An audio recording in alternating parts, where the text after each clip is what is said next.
नमस्कार, आप सभी का स्वागत है केमिस्ट्री कैंपस के इस यूट्यूब चैनल पर। मैं आपका दोस्त विनय रंजन। प्यारे बच्चों, प्रीवियस क्लास में हम लोगों ने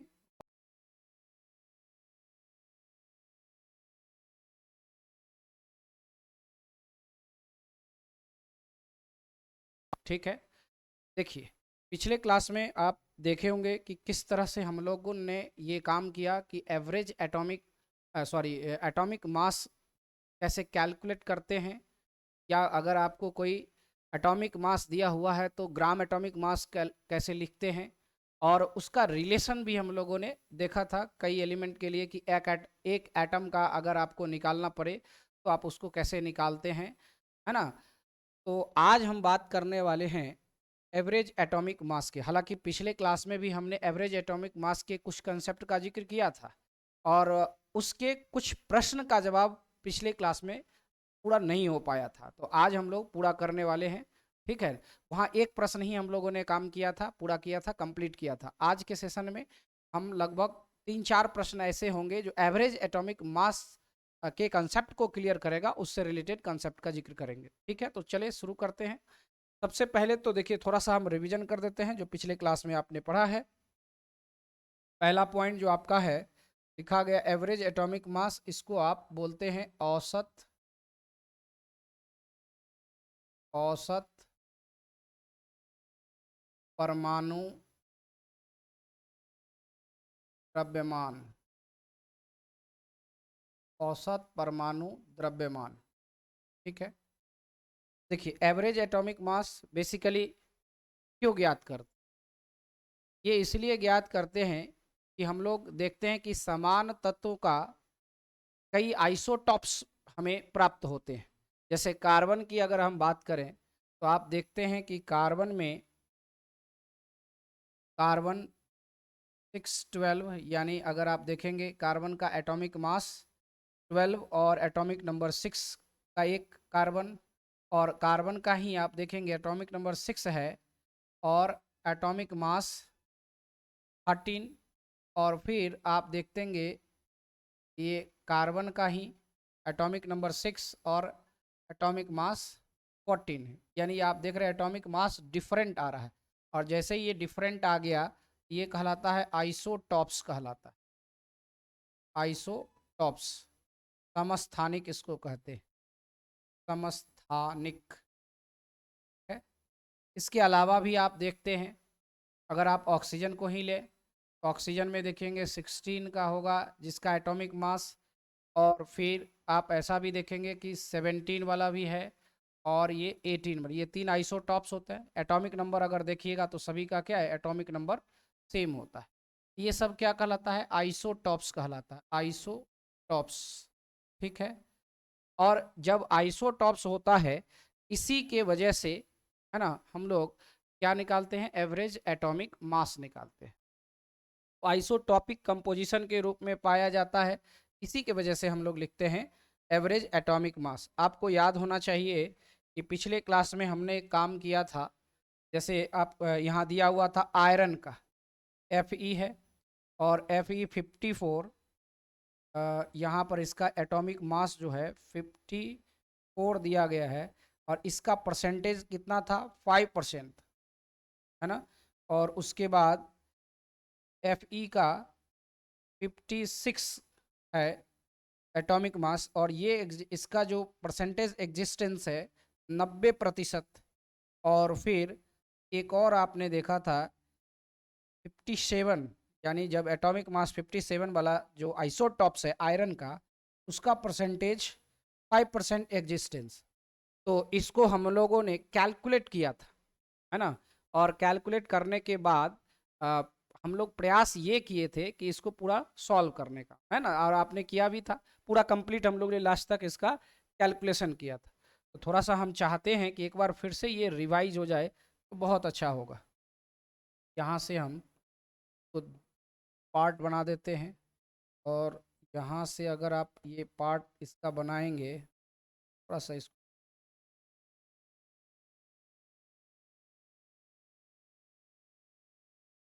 ठीक है।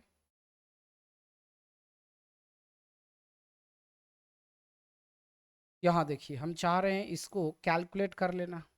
Average atomic mass, average atomic mass of Fe का एवरेज एटॉमिक मास। पिछले क्लास में आप इसको पढ़े हैं, आपको याद होगा, फिर भी हम चाह रहे हैं इसको यहाँ पर रिवीजन कर देना। ठीक है, तो देखिए जो यहाँ पर आप देख रहे हैं जिसका एटॉमिक मास जो 54 है वो 5% एग्जिस्ट कर रहा है। तो हम यहाँ लिखेंगे 54 इंटू 5 प्लस जिसका एटॉमिक मास 56 है वह 90% है, यानी ये 56 गुना ये हो जाएगा कितना 90 प्लस ये देखिएगा जिसका 57 है 57 वो भी 5% है, तो 5 और डिवाइडेड बाई कितना 100 है, तो यहाँ पर 100 लिख देंगे। और ये जब सॉल्व करेंगे पूरा आप कैलकुलेट करेंगे ये आएगा 5595 और इसको आप डिवाइड करेंगे कितना से, यहाँ पर आपको 5595 ये मिलेगा 5595 और इसको डिवाइड करेंगे 100 से। जैसे ही 100 से आप डिवाइड करेंगे ये वैल्यू आ जाएगा 55.95 और ये एवरेज एटॉमिक मास हो जाएगा किसका, आयरन का। ठीक है, तो इस तरह से आप इसको कैलकुलेट कर लेते हैं। अच्छा, इसका एक फार्मूला भी है जो फार्मूला यूज जो करते हैं, जैसे ये हमने निकाला ना, तो ये कैसे निकाला ये देखिए, ये फार्मूला है एवरेज एटॉमिक मास। ये थोड़ा सा यहाँ पर इसको एवरेज तो लिखेंगे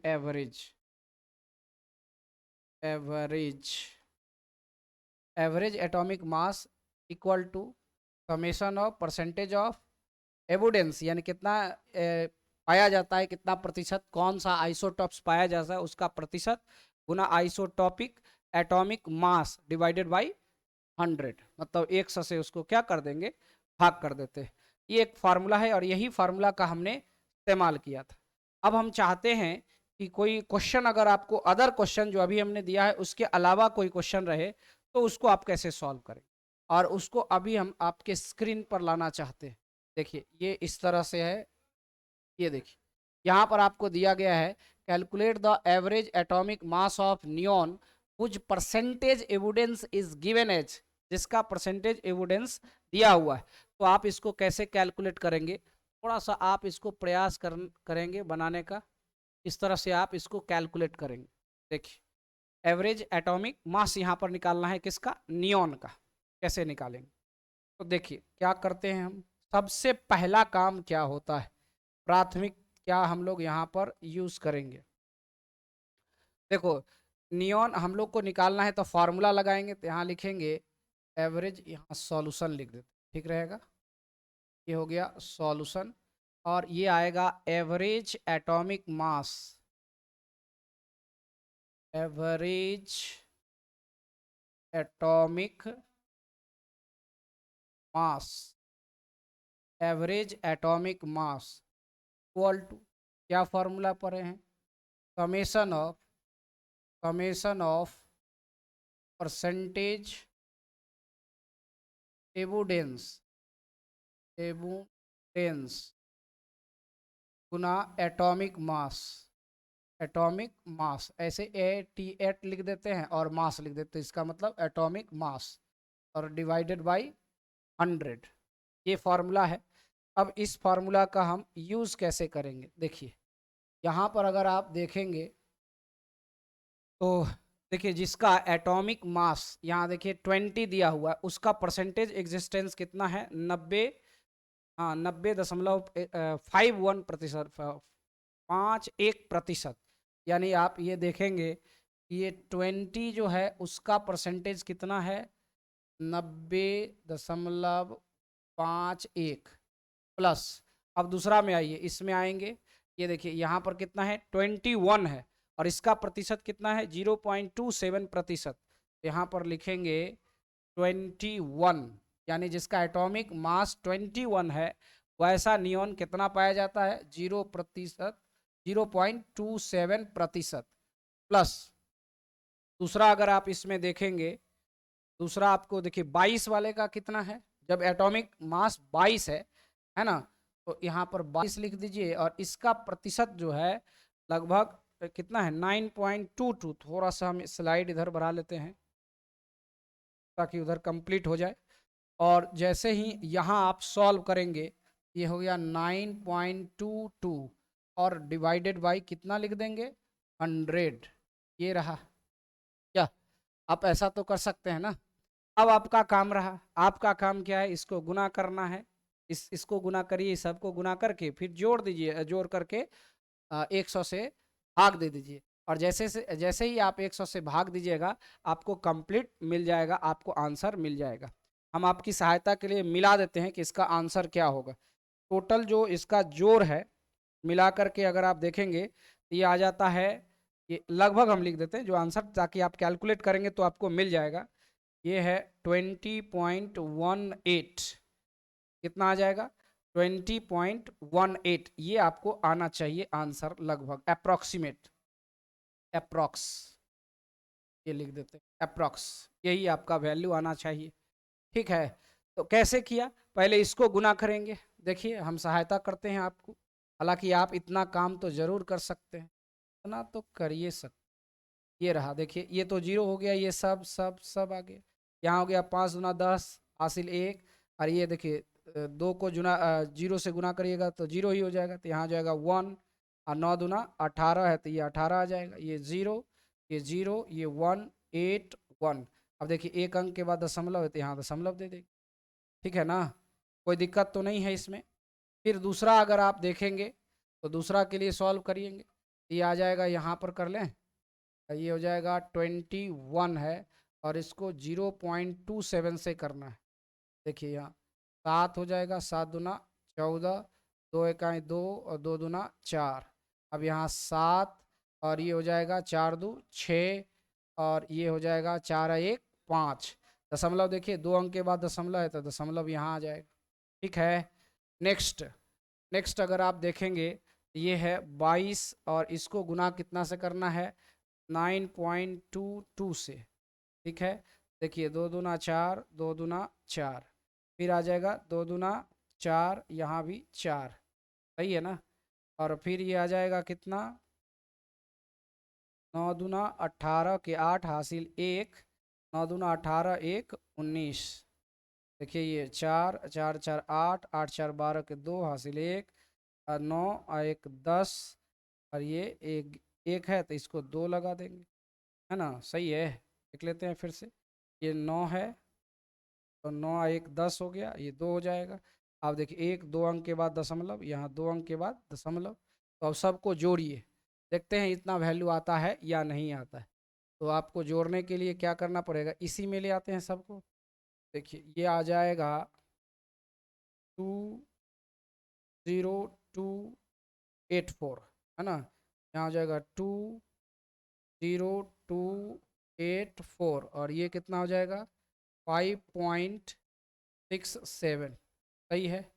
अब इसको जोड़ने का प्रयास करते हैं, ये हो गया 7 4 11, 8 6 14 1 15 और ये 5 2 7 1 8, है ना। और यहाँ पर कितना हो जाएगा, ये हो जाएगा 8 हुआ, ये 9 इसको ले लेते हैं, 8 2 10 हो जाएगा और ये हो जाएगा कितना 2 हो जाएगा। कितना आया देखिए, ये आ जाएगा वैल्यू यहाँ 2098.5 डिवाइडेड बाई 100। 100 को जैसे ही डिवाइड करेंगे ये वैल्यू आना चाहिए कितना, यहाँ पर आपका 51 है ना, क्या आना चाहिए वैल्यू, 2 अंक के बाद दशमलव यानी 20.98, ना ज़्यादा 18 आना चाहिए, कहीं पर कुछ मिस्टेक हुआ होगा, एक बार मिला लेना है कि 8 2 8 4 12, यहाँ पर तो 12 आ ही रहा है। ठीक है ना, ये 4 है, 4 4 8 है इसमें, ठीक है। गलती कहाँ पर पॉइंट हो रहा है इसको देखना, 7 4 2 6, है ना, 5 4 1 5, तो ये तो ठीक है, कोई दिक्कत नहीं है। यहाँ पर आप देख सकते हैं, यहाँ पर अगर आप देखेंगे 5 दूना 10, 10 हो गया, यहाँ पर कितना हो गया 10 हासिल 1 हो गया, यहाँ 1 आ गया, 9 दूना 18 हो गया। ठीक तो है, क्या दिक्कत, ये हो जाएगा जो 0। अच्छा, ठीक तो है, ये तो 0 हो जाएगा और ये भी 0 हो जाएगा, यहाँ पर 1 हो जाएगा, 8 1, सबको जोड़ कर देखिए, 7 4 11, 1 8 4 12, ओह सॉरी, यहाँ कितना आ जाएगा 8 6 14, 1 15, है ना, 5 2 7 और 1 8, और यहाँ यहाँ देखिए, तो ध्यान देना है, 8 हो गया, 5 अदू 7 1 8 तो हो ही गया, तो यहाँ पर कितना 1 ही ना होगा, इसीलिए गड़बड़ हुआ था, यहाँ पर 1 हो गया। देखिए आपका अप्रोक्सीमेट मिल रहा है कि नहीं, वैल्यू मिल गया ना। देखिए बारीकी से गुना भाग करना होता है और ध्यान रखना पड़ता है, कहीं ना कहीं थोड़ा मोड़ा मिस्टेक आपको होगा, तभी जा करके देखिए। अब ये पूरा क्लियर हो गया कि नहीं, ठीक है। नेक्स्ट पॉइंट पर चलें, अगला अगला क्वेश्चन। अच्छा इसमें अगर आपसे हाँ इसमें तो पूरा क्वेश्चन हो ही गया, कंप्लीट हो गया, अब कुछ तो बात नहीं पूछा जा रहा है। नेक्स्ट क्वेश्चन चलो, अगला क्वेश्चन आपको दिया गया है कि इन नेचर, प्रकृति में, है ना, in nature lithium exist in 2 isotopic form. इसका जो आइसोटॉप्स है 2 है। अभी इससे पहले वाले आप देख रहे थे कितना आइसोटॉप्स था उसमें, इससे पहले वाले में 3 आइसोटॉप्स था। यहाँ आपको कह रहा है कि 2 ही आइसोटॉप्स दिया गया है, जिसमें पहला का देखिए इसमें दिया है परसेंटेज एवुडेंस, अच्छा एवुडेंस इसका दिया है 10%, ठीक है। जब एटॉमिक मास कितना है 6 है तो, और जब एटॉमिक मास 7 है उसका परसेंटेज एविडेंस 90% है। What is the average atomic mass of lithium. देखिए यहाँ पर भी उसी तरह का क्वेश्चन, आपको सॉल्यूशन यहाँ लिखेंगे और तुरंत आप काम करेंगे का average atomic atomic mass of lithium, ठीक है। औसत, एवरेज एटॉमिक मास मतलब औसत परमाणु द्रव्यमान, लिथियम का औसत औसत परमाणु द्रव्यमान,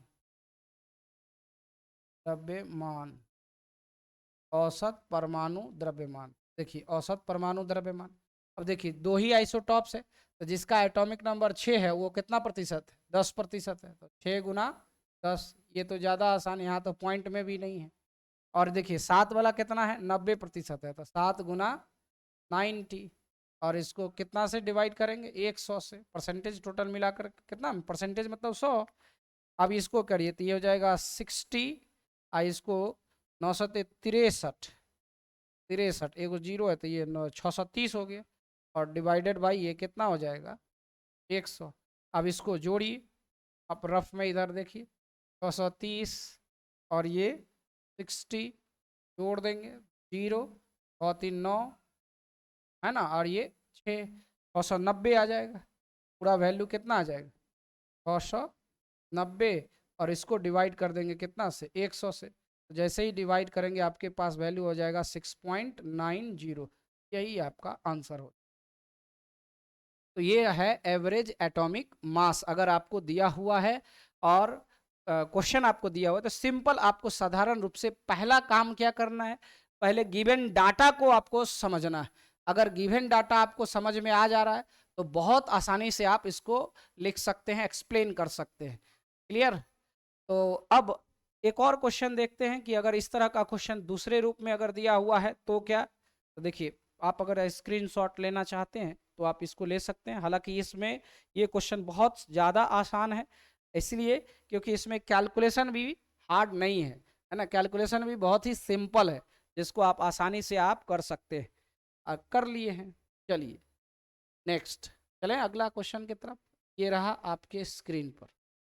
देखिए इस बार क्वेश्चन है थोड़ा सा अलग है ना। इस बार आप देख रहे होंगे यहाँ दिया गया है कि naturally occurring boron consist of 2 isotopes of atomic masses 10 and 11। देखिए 2 आइसोटॉप्स है जिसका एटॉमिक मास बोरॉन का है, जिसका एटॉमिक मास दिया हुआ है, एक 10 है और एक 11 है। उसके बाद atomic mass of natural boron जो होता है, जो बोरॉन का एटॉमिक मास हम लोग लिखते हैं वो 10.8 लिखते हैं। तो व्हाट इज द परसेंटेज, मतलब एवरेज एटॉमिक मास यही हो गया। ये जो आप देख रहे हैं यहाँ पर जो दिया है ये क्या हो गया, एवरेज एटॉमिक मास, ये आपको यहां से मिल गया। तो कह रहा है कि what is the percentage evidence of isotopes with atomic mass 11।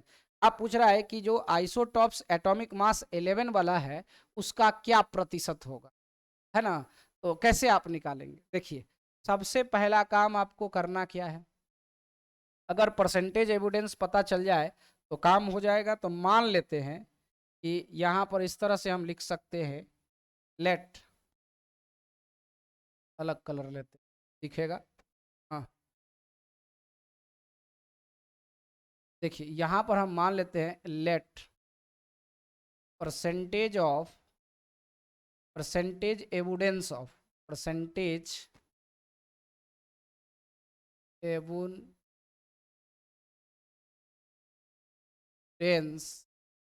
Of boron, boron 11 equal to x प्रतिशत, कितना दिया हुआ है x प्रतिशत। इसीलिए इसीलिए परसेंटेज एविडेंस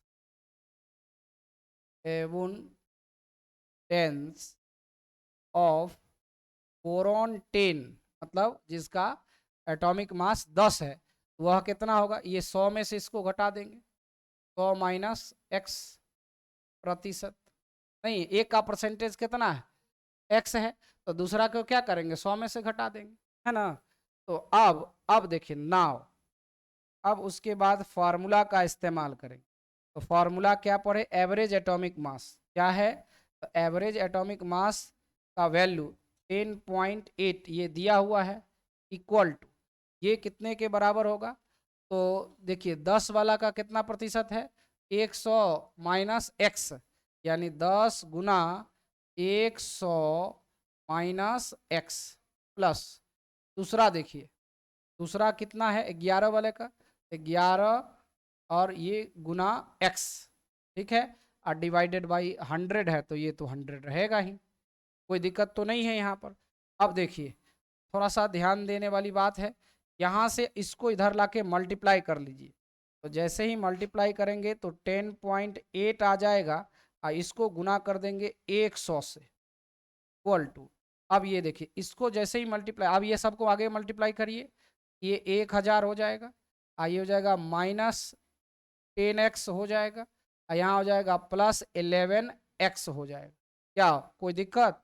अब इसको डिवाइड करिए, सॉरी गुना करिए, देखिए यहाँ से जैसे ही हटाइएगा, इसको हटाते हैं 10 आ जाएगा, एक शून्य इसको काट देते हैं, अब आपके पास फाइनल रिजल्ट क्या आ जाएगा, ये हो जाएगा 10 और ये 8 0, मतलब इक्याई धाई सैकड़ा हजार, ये कितना हो जाएगा 1080। उसके बाद यहाँ पर देखिए ये तो 1000 रहेगा, इसमें देखिए कुछ घटने वाला है तो घटेगा ना, 11 में से 10 घटा दीजिए तो कितना हो जाएगा x बच जाएगा। और अब इसको यहाँ पर सॉल्व कर लीजिए, तो देखिए आपके पास कितना है x, तो यहाँ पर x, इसीलिए x बराबर क्या आ जाएगा, x बराबर आ जाएगा 1080 में से घटा देंगे कितना बताइए 1000, जैसे ही 1000 आपने घटाया यहाँ वैल्यू हो जाएगा 80, देखिए आ गया ना 80। इसका मतलब है कि परसेंटेज एविडेंस यानी बी बोरॉन 11 है, इसका परसेंटेज एविडेंस कितना हो जाएगा 80% हो जाएगा, कितना हो जाएगा 80%। तो बोरॉन 10 वाले एटॉमिक नंबर, एटॉमिक मास 10 वाले का कितना हो जाएगा 100 में से घटा देंगे कितना 80, ये वैल्यू हो जाएगा कितना 20%, और यही आपका आंसर हो गया। तो इस तरह से भी क्वेश्चन आ सकता है ना, पहले जो आप तरीका अपनाए उस तरह से भी क्वेश्चन आ सकता है, ये तो डिपेंड करता है क्वेश्चन कैसे दिया हुआ है। अभी हम आपको एक क्वेश्चन और करते हैं, और ये क्वेश्चन पीएमटी में पूछा गया है। अभी हम आपके स्क्रीन पर बोर्ड पर ला रहे हैं, देखिए ये है, हाँ आ गया क्वेश्चन। ये है सीबीएसई पीएमटी 2007 का क्वेश्चन, यहाँ पर आपके स्क्रीन पर आएगा। ये क्वेश्चन हमने लिखा नहीं है, यहाँ पर हम आपको लिख दे रहे हैं क्वेश्चन ही पहले। देखिए क्वेश्चन ये है, दिया गया है कि एन एलिमेंट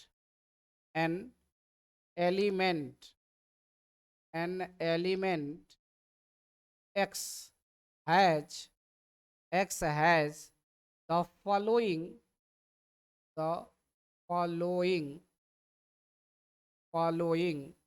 isotopic composition, ठीक है। यानी कोई एलिमेंट है x और जिसका आइसोटॉपिक कंपोजिशन गिवन है। कैसे दिया हुआ है, तो आइए देखिए। ये जो है x जिसका एटॉमिक मास 200 है, इसका परसेंटेज 90% है, मतलब ये इसका एविडेंस कितना है, 90% का है। और x 199 जिसका एटॉमिक मास है, इसका प्रतिशत 8% है, देख रहे हैं ना। और उसके बाद ये अगला आपको दिया गया है कि 202 एटॉमिक मास वाले का प्रतिशत 2% है, ठीक है। तो कह रहा है क्वेश्चन, देखिए कंप्लीट करते हैं क्वेश्चन कंप्लीट अगर आप करेंगे, यहाँ पर करें क्या, यहाँ कंप्लीट कर लेते हैं। तो कह रहा है the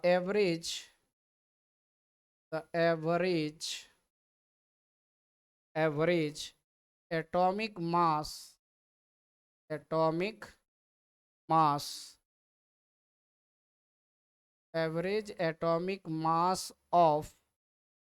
of the naturally occurring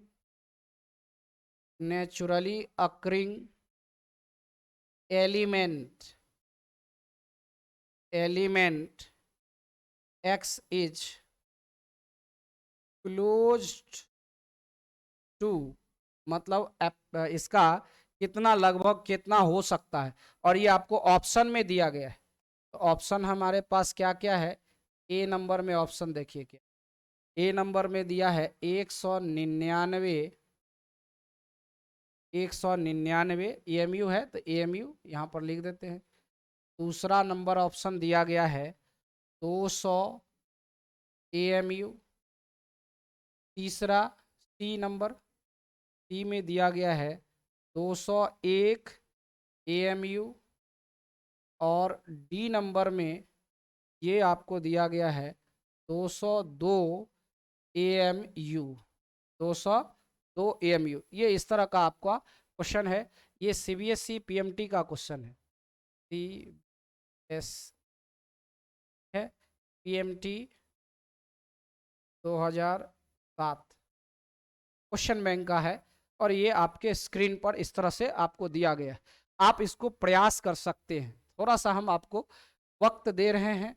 और अगर आप इसको बना सकते हैं तो खुद से पहले बनाइए, उसके बाद फिर इसके जो सॉल्यूशंस हैं उसको आप देखेंगे, ठीक है ना। कहने का मतलब है कि पहले आपको प्रयास करना। अभी क्वेश्चन को आप पहले स्क्रीनशॉट लेकर के आप इसको लिखेंगे। लिखने के बाद अगर आप चाहेंगे तो पहले क्या करना है, अगर आप वीडियो बारीकी से देखते हैं तो आप उसको स्टॉप कर लेंगे, और स्टॉप करके पहले आप उसको सॉल्व करेंगे खुद से, है ना। और जब आप खुद से आप सॉल्व कर लेते हैं तो अच्छी बात है। और उसके बाद आप वीडियो को आगे बढ़ा करके देखेंगे कि कैसे इसको सॉल्व किया गया है, ठीक है। तो चलिए, हम चाहेंगे कि आप ऐसा करें, और ऐसा करेंगे तभी ये प्रैक्टिस है। देखिए मेन काम क्या है, प्रैक्टिस का। अगर आप प्रैक्टिस नहीं करते हैं तो ये क्वेश्चन, कोई भी क्वेश्चन आपसे सॉल्व नहीं होगा अपने से। जब अपने से सॉल्व नहीं होगा तो क्या फायदा हुआ, है ना। जितने भी क्वेश्चंस होते हैं, जितने भी थ्योरी है, वो सब किताबों में लिखा हुआ है, सब जगह लिखा हुआ है ना। मेन काम आपका क्या है कि हम अगर साइंटिफिकली, अगर जिस वर्क के लिए बैठे हैं, क्लास 11th के विद्यार्थी हम हैं, और हमारा उम्मीद है कि हम आगे अपने जो अपने मतलब कैरियर में आगे बढ़ेंगे और अच्छे से 11th क्लास पढ़ेंगे, पढ़ाई करेंगे, तो आपको तो ये काम सिस्टमेटिक करना ही पड़ेगा ना। नहीं करिएगा तो भाई वही बात नहीं, वही याद रहेगा। क्या कितना याद कितना करिएगा ये बताइए। याद करने का तो बात नहीं है कि सबको याद कर लीजिएगा सब फार्मूला। हालांकि देखते हैं कि 12th क्लास में विद्यार्थी ऐसा होता है कि लास्ट के जब बोर्ड एग्जामिनेशन नजदीक आता है तो खूब उसको एकदम, है ना, कॉमा से लेकर फुल स्टॉप तक याद कर लेता है। लेकिन यही चीज अगर 11th में आप बनाए हुए रखेंगे शुरू से, कि अच्छे से कॉन्सेप्ट को अगर क्लियर करके पढ़ेंगे, तो हमें लगता है कि 12th में आपको रटने की जरूरत नहीं होगी, है ना, आपको याद करने की ज़्यादा ज़रूरत नहीं होगी। हाँ, कुछ ऐसे ऐसे टॉपिक्स आपको मिलेंगे ऐसा जहाँ पर आपको कुछ चीज़ें को याद रखना पड़ेगा, लेकिन ऐसा फिजिकल केमिस्ट्री में आपको कम से कम मिलेगा, नहीं के बराबर मिलना चाहिए, मुझे जैसा लगता है। तो आइए हम चाहते हैं इसको हम सॉल्व करें, तो इसको सॉल्व करने के लिए हम इसको ऊपर ले जाएंगे और अब आपके स्क्रीन पर क्वेश्चन को हम सॉल्व करने का तरीका लाएंगे। देखिए तरीका ये है, क्या है तरीका, ये रहा। हम लोग सॉल्यूशन में एवरेज एटॉमिक मास के लिए फॉर्मूला लिखे थे, तो क्या लिखे थे, average atomic mass, average atomic मास, और चूंकि ऑफ यहां पर क्या हो जाएगा एक्स है, तो एक्स के लिए, तो एक्स के लिए क्या होगा भाई, तो एक्स के लिए सबसे पहले देखिए, जब 200 एटॉमिक नंबर है, सॉरी एटॉमिक मास है, तो उसका परसेंटेज एग्जिस्टेंस 90 है, तो 200 गुना 90 कर देंगे, 200 गुना 90 प्लस, अब देखिए जब आपका 199 एटॉमिक मास है तो वह 8% है, तो इसको क्या करेंगे 199 गुना यहाँ 8 कर देंगे, प्लस यहाँ देखिए जब 202 है तो ये 2% है, तो ये इसको क्या करेंगे 202 गुना 2, है ना, और डिवाइड कितना से करना है 100 से करना है, फार्मूला में तो यही था ना। अब क्या है कि इसको सॉल्व करना है, तो सॉल्व करिएगा तो आपको यहाँ पर पता चल रहा है, ये 9 दूना 18 है, तो 18 लिखेंगे, और ये 1 2 3 जीरो है तो 3 जीरो, ठीक है, प्लस ये देखिए इसको आप थोड़ा सा इधर करके गुना कर लेंगे, डायरेक्ट भी कर सकते हैं, है ना, जितना आप हाँ कोशिश करेंगे तो डायरेक्ट भी आपको मिल जाएगा। कैसे, देखिए इसको करेंगे तो 8 8 को 9 से, तो 8 9 72 होता है, और फिर 72 हो गया, लेकिन हासिल अब 7 है ना, तो 72 का 2 और 7 जोड़ देंगे तो कितना हो जाएगा 9 हो जाएगा, नहीं, और ये 8 है कहीं 8 8 और 7 8 7 15, ठीक है ना, प्लस यहाँ देखिए 2 दूना 4, ये 0 और ये 4, यानी 404 डिवाइडेड बाई 100। अब इस सबको जोड़ देंगे, और जोड़ने के लिए आप देखिए इसको अगर चाहते हैं तो दोबारा एक मिला सकते हैं, तो 1998, थोड़ा सा यही ना आपको लग रहा होगा, हम एकदम आसान चाहते हैं, तोड़ तोड़ करके बता देना चाहते हैं, और ऐसा करना भी चाहिए, इसीलिए क्योंकि तिस्मर खान नहीं बनना है हमें, ये दिखाना नहीं है कि हमको बहुत कुछ जानते हैं, हमको ये यहाँ पर पूछा गया कि जो क्वेश्चन हमारे सामने में है वह हमसे 100% बन रहा है या नहीं बन रहा है, बनेगा तो आपको कॉन्फिडेंस लेवल आपका बढ़ता है, क्योंकि आप एक क्वेश्चन कंपटीशन का बनाइएगा तो आपका कॉन्फिडेंस 10 गुना बढ़ जाएगा, इसीलिए हमारा पहला मकसद ये होना चाहिए। और जब ये आप अपने मन में विचार करके चलेंगे कि कंपटीशन वाले क्वेश्चन को एकदम आराम से बनाएंगे, हड़बड़ा करने की जल्दी जल्दी के चक्कर में नहीं करेंगे, तो अगर एक क्वेश्चन बनेगा तो कहे ना उसका 10 गुना आपको बेनिफिट मिलेगा। तो इसीलिए हम चाह रहे हैं कि पूरा तरह से क्लियर और 100% सही होना चाहिए, ये बात भी ध्यान रख। देखिए हम मिला देते हैं, ये हो गया 8 को मल्टीप्लाई करेंगे 9 से, तो 72 हासिल 72 के 2 हासिल 7 हो जाएगा, 8 9 72, 72 और 7, तो ये देखिए यहाँ आ जाएगा क्या, ये 9 और ये 79, तो इसका 9 हो जाएगा। और आप देखिए 8 इकाई 8 और 7, जो 7 आपके पास था उसको, तो 7 8 7 कितना हो जाएगा 15, तो 1592, तो देखिए 1592 है। अब इस सबको जोड़ देते हैं, तो जोड़ेंगे कैसे, तो देखिए यहाँ ये तो आपको आसान है, ठीक है ना, लेकिन हम फिर भी हम करना चाहेंगे। देखिए ये हो गया 1592 आ जाएगा, और फिर ये 404 हो जाए, ठीक है, देखिए 4 2 6 हो गया, और ये हो जाएगा 9 हो गया। आइए देखिए 5 4 9 हो गया, 8 1 9 हो गया, ये देखिए है ना। तो 19,996, तो यहाँ पर लिख देंगे 19,996 और डिवाइडेड बाई कितना 100, और जब इसको आप भाग कर देंगे तो आपका पास वैल्यू आ जाएगा 199.9696। देखिए 99.9 है, मतलब ये लगभग कितना है बोलिए 200 है। और जैसे ही क्लोज टू कह रहा है तो ये लगभग किसके 200 के क्लोज टू हो गया। और 200 किस में ऑप्शन में है B, B is the right answer. इस तरह से हमारा बी जो हो गया तो सही आंसर आ गया। और जब सही आंसर आता है तो आपका कॉन्फिडेंस बढ़ता है। इसलिए मेरे दोस्त इस बात का ख्याल रखना कि जब भी क्वेश्चन बनाएंगे तो एकदम आराम से प्रयास करना। जब प्रैक्टिस कर रहे हैं घर पे, तो एग्जाम का तो बात नहीं है ना कि एग्जाम टाइम भाग रहा है भाग रहा है भाग रहा है। जब आप घर पे प्रैक्टिस कर रहे हैं तो पूरा इंतजाम से बनाना है, एकदम आराम से सॉल्व करना है और आंसर तक जाना है, ये पूरा प्रयास करना है, ठीक है ना। तो आइए इस तरह से आप ये देखें, कुछ क्वेश्चन ऐसा भी रहता है जो आप जिसको आप सॉल्व करते हैं और सॉल्व करने के बाद जैसे यहाँ पर देखिए अभी हमारे पास है सॉल्व करने के बाद अप्रोक्सीमेट वैल्यू आता है। तो आप यहाँ पर ऑप्शन में अगर आपके एग्जैक्ट वैल्यू नहीं है तो आप उसको अप्रोक्सीमेट वैल्यू ले सकते हैं। तो अप्रोक्सीमेट कैसे लेते हैं, तो देखिए जैसे 9 6 है तो 9 6 है तो अगला पॉइंट अगर इसका बढ़ेगा तो ये 200 तक जाएगा, बहुत नजदीक किसका है 200 का है। इसीलिए अप्रोक्सीमेट इस सब में अगर देखें तो किसके नजदीक का है 200। 199 है, अगर मान लीजिए कि 9 नहीं होता 3 4 आर होता तो इसका मतलब है कि 99 पर ही छोड़ देते। 50 से अब चला जाएगा ना तो उस वो अगला है ना, वो आगे का जो नंबर होगा उसका अप्रोक्सीमेट होगा। और 5 से नीचे है तो नीचे वाला जो नंबर है उससे उसका अप्रोक्सीमेट होगा। इतना बात आपको जानकारी रखना है और यही आपको इस्तेमाल भी करना होता है ज्यादातर केस में, ठीक है। तो हमें लगता है कि आप इस कंसेप्ट को अच्छे से क्लियर कर लिए हैं और क्लियर हो गया होगा, है ना। इसमें आपको कोई दिक्कत नहीं हुआ होगा। एक क्वेश्चन और हम यहाँ पर जिक्र करना चाहेंगे और वो क्वेश्चन इस प्रकार का होगा कि जिसका 2 आइसोटॉप्स है, थोड़ा इसको ऊपर बढ़ा लेते हैं, ठीक है ना। जैसे 2 आइसोटॉप्स है और उसका यहाँ पर नोट में हम उसको लिखते हैं। देखिए जैसे मान लेते हैं कोई x और y, a और b लेते हैं, एक्स वाई तो अभी माने हैं, a और a एंड b दो आइसोटॉप्स है और इसका इस a और b का एटॉमिक मास दिया हुआ है। इसका एटॉमिक मास जो है एटॉमिक मास, एटॉमिक वेट लिख देते हैं, इसका वैल्यू दिया गया है a स्मॉल a, और यहाँ जो आप देख रहे हैं इसका एटॉमिक वेट दिया गया है स्मॉल b दिया गया है, ठीक है। और इन दोनों का जो मोलर रेशियो है, मोलर रेशियो ये दिया गया है x अनुपात y, मतलब रिस्पेक्टिवली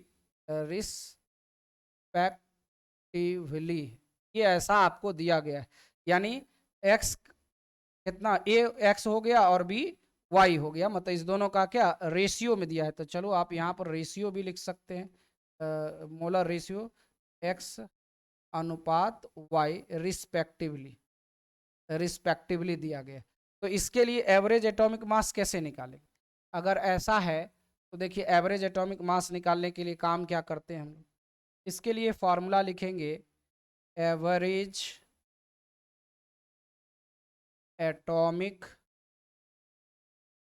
मास इक्वल टू, ये आइसोटॉप्स है दोनों, ये देख रहे हैं ना ए और बी क्या लिए है, ये दोनों आइसोटॉप्स है, आइसोटॉप्स है, सेम एलिमेंट का होगा आइसोटॉप्स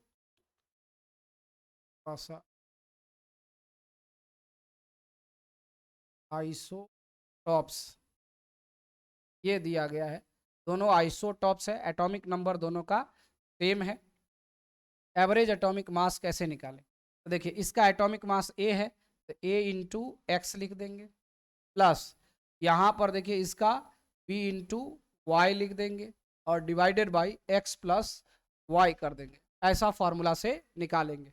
जैसे कि आपको एक क्वेश्चन हमें यहाँ पर देते हैं जैसे देखिए क्लोरीन, क्लोरीन 2 आइसोटॉप्स उसका होता है। और यहाँ पर देखिए क्लोरीन, क्लोरीन एक है 35 वाला और दूसरा क्लोरीन एक है 37 वाला, क्लोरीन 37 मतलब एटॉमिक मास 37 का। तो देखिए यहाँ पर आपको इसका, ये देखिए इस दोनों में एटॉमिक मास पता हो गया दोनों का। अब इसका जो मोलर रेशियो है, देखिए मोलर रेशियो, मोलर रेशियो दिया गया है 3:1, ऐसा दिया गया। तो स्पष्ट रूप से यहाँ आपको पता चल रहा है इक्वेशन से, क्या पता चल रहा है, देखिए ए बराबर आपको यहाँ क्या नजर आ रहा है 35 है, और एक्स बराबर क्या नजर आ रहा है 3 है, एक भाग का। दूसरा देखिए बी बराबर कितना नजर आ रहा है, ये देखिए 37 है, और वाई बराबर कितना 1 है।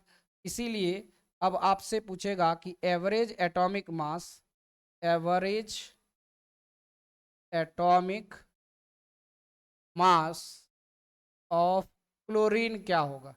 तो बताइए क्या होना चाहिए। देखिए ए, तो ए कितना 35, तो 35 गुना 3 प्लस, यहाँ देखिए बी, बी कितना 37, 37 गुना 1 divided by X plus Y, तो एक्स कितना 3 और वाई कितना 1, जोड़ो, ये हो गया 35 को 3 से मल्टीप्लाई करो, 5 तिया 15 के 5 हासिल 1, 3 तिया 9 1 10, 105 प्लस ये हो जाएगा क्या 37 डिवाइडेड बाई 4। तो आपके पास जो वैल्यू आया है वो देखिए कितना आया वैल्यू। यहाँ पर अगर आप सॉल्व करेंगे तो चलो इस साइड में ले आते हैं, 105 और उसको जोड़ देंगे यहाँ 37, तो कितना हो गया 7, 7 5 12 के 2 हासिल 1, 3 1 4 और ये 142 आ जाएगा, है ना। ये वैल्यू कितना आ जाएगा 142 बटा में 4, 142 बटा में 4, ये देखिए डिवाइडेड बाई 4। आप इसको भाग कर सकते हैं, ये देखिए भाग जैसे ही करेंगे, यहाँ 3 से 4 तिहाई 12, यहाँ 2 हो जाएगा और यहाँ भी 2 हो जाएगा, 2 हो जाएगा, 4 पंचे 20 लगेगा, 20 देखिए इसमें 2, अब यहाँ पॉइंट देंगे, फिर यहाँ 0, यहाँ 5 आ गया, यानी ये कैलकुलेट करेंगे तो आपको ये 35.5 आ जाएगा, ठीक है ना। तो इस तरह से आप एवरेज एटॉमिक मास का क्वेश्चन को सॉल्व कर सकते हैं। अब हम चाहेंगे कि आप और भी अगर क्वेश्चन एनसीईआरटी वगैरह में आपको मिले इस तरह का क्वेश्चन, तो उसको सॉल्व करने का प्रयास करना है। और अगले क्लास में फिर हम आगे जो सिलेबस का भाग है उसको बढ़ाएंगे, ठीक है। तो चलिए आज इतना ही रहने देते हैं, अगले क्लास में पुनः मिलते हैं, ठीक है।